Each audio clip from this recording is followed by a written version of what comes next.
पृथ्वी पर ये कहीं भी शिक्षा लेता मैं जाने देती, किंतु सूर्यलोक नहीं।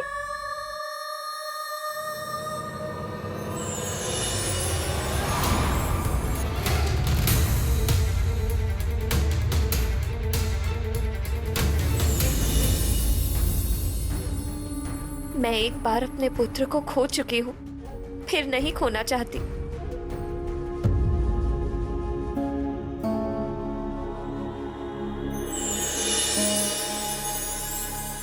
प्रणाम देव गुरु। शुभम मस्त। प्रणाम देव गुरु। पुत्री अंजना, गुरु ही वो ज्योतिर्पुंज होता है जो शिष्य के संपूर्ण जीवन के मार्ग को आलोकित और निष्कंटक कर देता है, शिष्य के जीवन को संपूर्णता प्रदान करता है। तुम माँ हो, क्या तुम चाहती हो कि तुम्हारी संतान गुरु ज्ञान के बिना अपूर्ण रहे? अंजना, माँ की ममता यदि संतान के भविष्य के मार्ग में बाधा बन जाए तो वो ममता नहीं, स्वार्थ बन जाती है। और तुम्हें तो अपने पुत्र पर गर्व होना चाहिए। हनुमान का जीवन संसार के लिए, क्या तुम नहीं चाहती हो कि हनुमान के जीवन का उद्देश्य पूर्ण हो?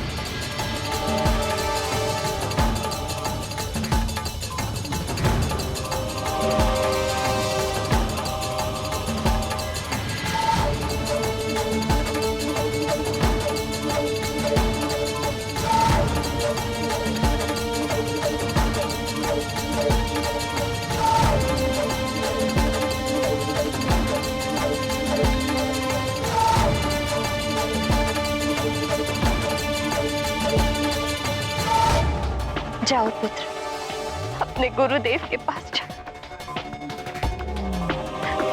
अपने जीवन की पूर्णता प्राप्त करो, अपनी शिक्षा दीक्षा पूर्ण कर मैं तुम्हारी प्रतीक्षा करूंगी।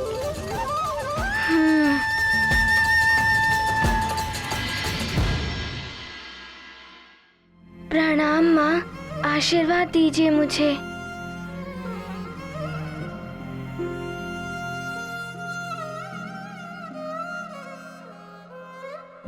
अपनी माँ का स्मरण रखना। जब भी मेरा मन तुम्हारे मुख चंद्र को देखने के लिए व्याकुल होगा,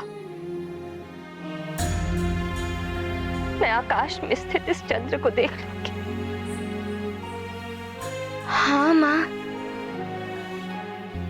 मैं भी चंद्रदेव को देखकर आपको स्मरण कर लिया करूंगा माँ।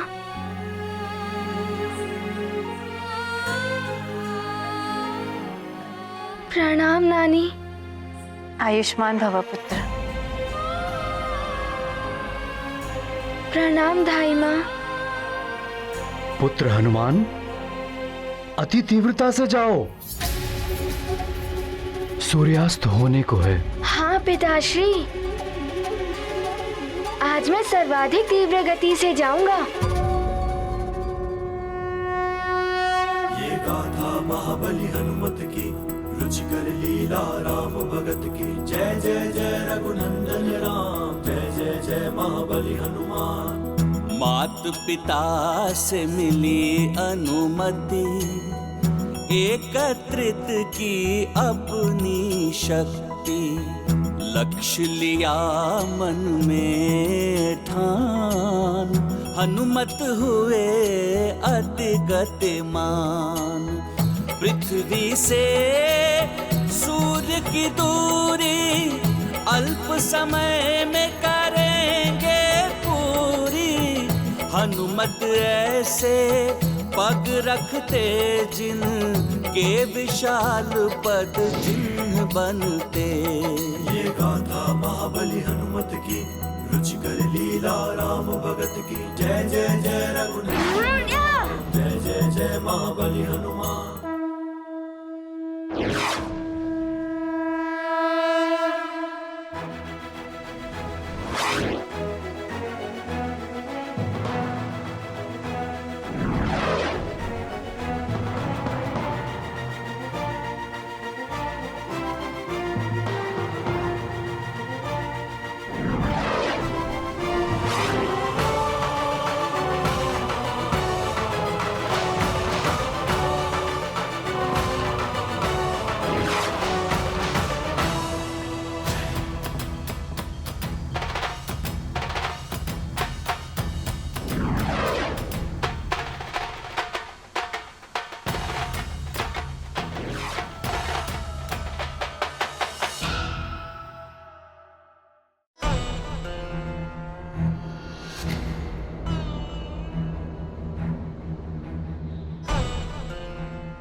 हृदय पर पत्थर पाषाण रखकर भेज तो दिया है इतनी दूर अपने लाल को, किंतु अपने मन को कैसे समझाऊं?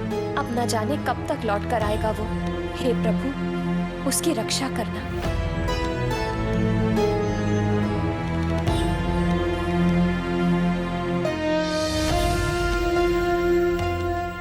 अंजना,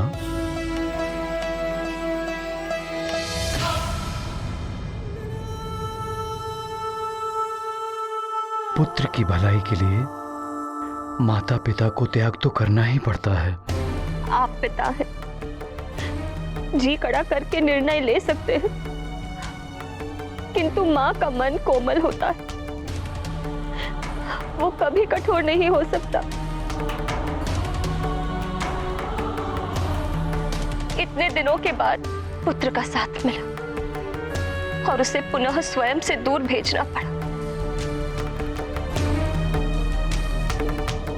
तुम्हारी ही इच्छा थी ना कि सूर्य देव जैसे ज्ञान के भंडार, जगत को प्रकाश और ऊर्जा देने वाले तुम्हारे पुत्र के गुरुदेव हों। ये जो भी हो रहा है, ये तुम्हारे उस प्रार्थना का फल है जो एक दिन तुमने भगवान से की थी।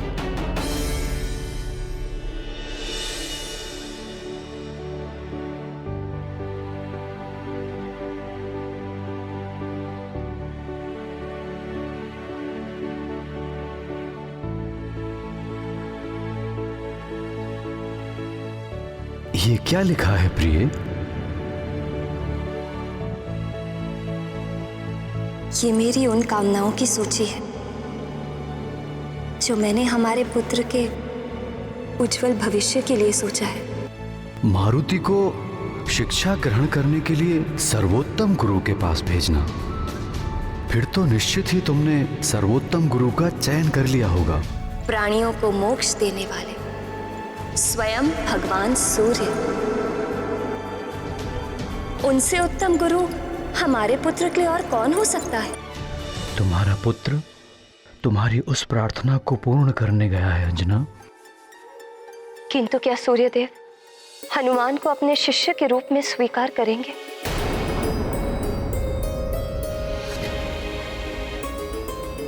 तुमने जब भगवान भोलेनाथ से प्रार्थना की है तो उन पर विश्वास ही रखो। हम यहां से मात्र इतनी प्रार्थना कर सकते हैं कि सूर्यदेव भगवान हनुमान को शिक्षा प्रदान करने के लिए मान जाए। हे जगत प्रकाशक सूर्यदेव, हमारे पुत्र को शिष्य के रूप में स्वीकार करें।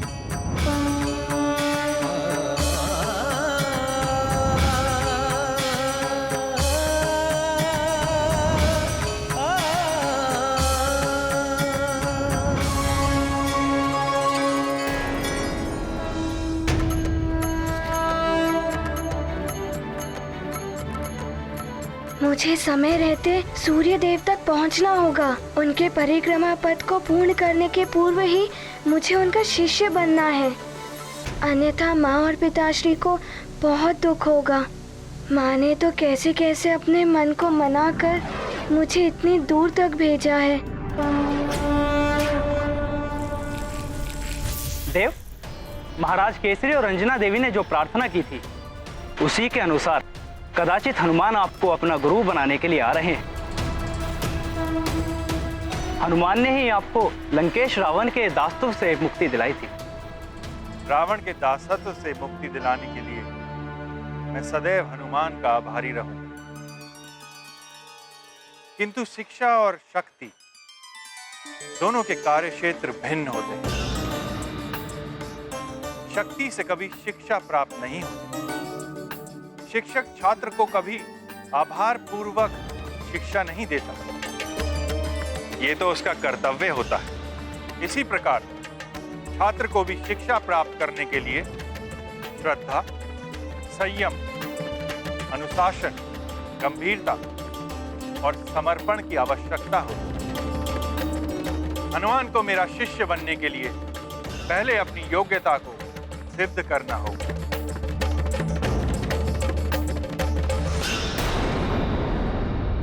प्राणवल्लभ, हनुमान ने तो सबके लिए इतना कुछ किया, फिर भी उनके साथ ऐसा क्यों हो रहा है? हाँ प्रभु, जिस हनुमान ने सृष्टि को प्रलय से बचाया, असुरों का संहार किया, नवग्रहों को मुक्त कराया, उसे भी अपने लिए योग गुरु प्राप्त करने में समय सीमा और अन्य कठिनाइयों का सामना करना पड़ रहा है। हनुमान ने तो सूर्यदेव को मुक्त करके उन पर उपकार भी किया, फिर भी सूर्यदेव हनुमान को अपनी योग्यता सिद्ध करने की बात कह रहे हैं। आप सबके नारी मन की ममता मैं समझ सकता हूं,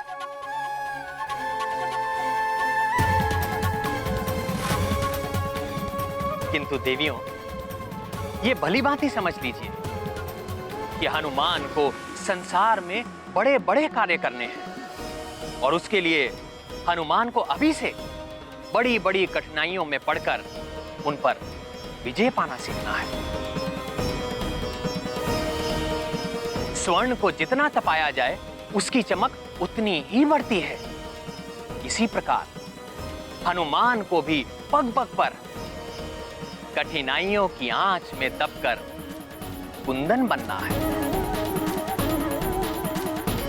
और गुरुदेव का ज्ञान तो वो अग्नि है जिसमें दबकर लौ भी स्वर्ण के समान चमक उठता है। इसीलिए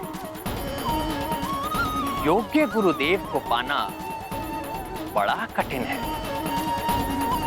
जिसने योग्य गुरुदेव को पा लिया उसका जीवन धन्य हो गया, पूर्ण हो गया। सूर्यदेव के विश्राम हेतु जाने से पूर्व तक यदि उन्होंने मुझे अपने शिष्य के रूप में स्वीकार नहीं किया तो बड़ा अनर्थ हो जाएगा। देवगुरु ने कहा था कि सूर्यास्त के पश्चात मुझे जीवन भर गुरुदेव नहीं मिल पाएंगे।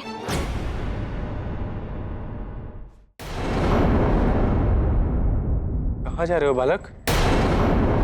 मुझे सूर्यदेव के पास ज्ञान प्राप्त करने जाना है। आइए।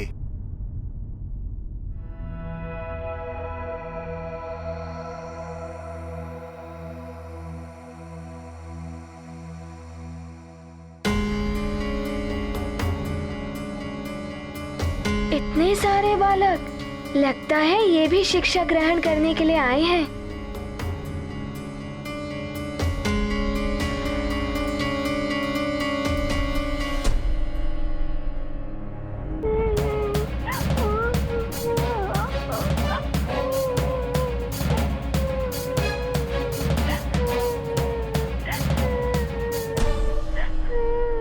ना जाने क्या होगा, सूर्यदेव मुझे शिष्य के रूप में स्वीकार करेंगे भी या नहीं।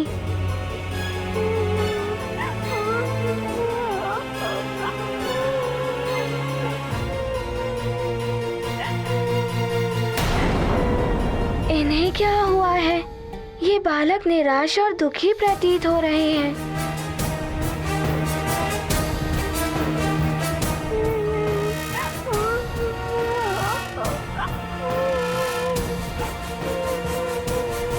क्या हुआ मित्र?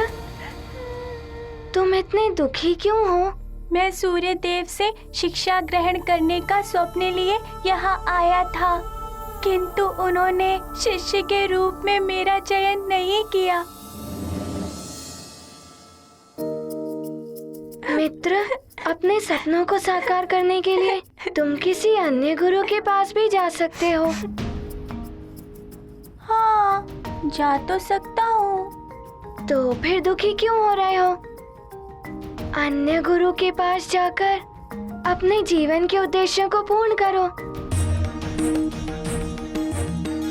मेरे दुखी हृदय को सांत्वना देने के लिए तुम्हें धन्यवाद मित्र। प्रणाम।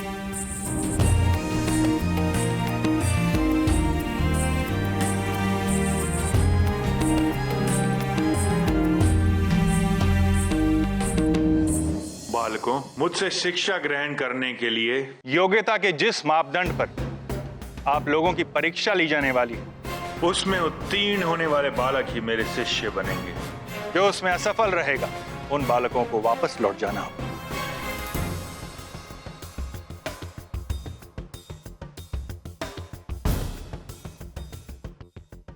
अच्छा, परीक्षा में अनुत्तीर्ण रहा, इसीलिए दुखी होकर लौट रहा था।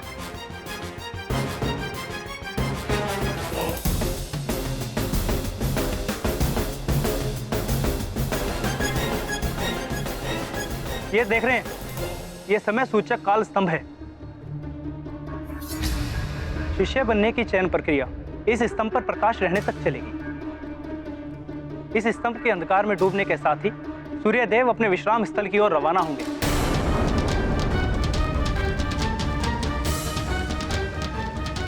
तब शेष बालकों को पुनः कल चयन प्रक्रिया के लिए आना होगा।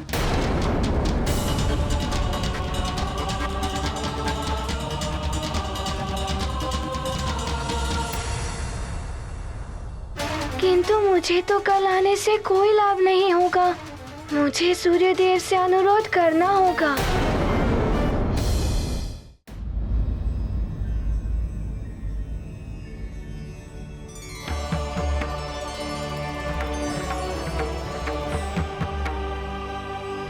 प्रणाम सूर्यदेव।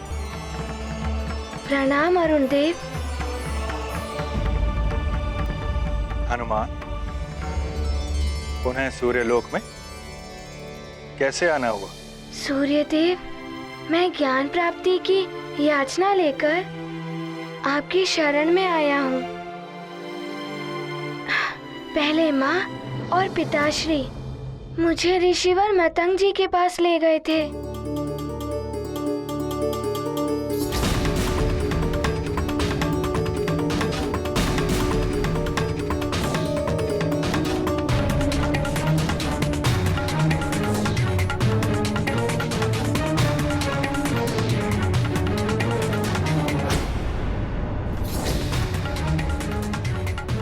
उसके पश्चात पूज्य सप्तऋषि गणों ने कहा कि सूर्य देव की शरण में जाओ। किंतु क्या तुम मेरा शिष्य बनने के योग्य हो हनुमान? ज्ञान प्राप्त करने और प्रदान करने के लिए शिष्य और गुरु दोनों का योग्य होना आवश्यक है।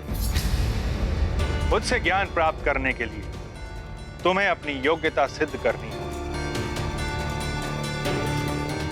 जाओ और वहां पंक्ति में सबसे पीछे अपना स्थान ग्रहण करो। तुमसे पूर्व जो छात्र आए हैं, तुमसे पहले मुझे इनकी परीक्षा लेनी है। किंतु सूर्यदेव, मेरे पास मात्र... जब तक तुम्हारा समय नहीं आता, अपने स्थान पर जाकर प्रतीक्षा करो।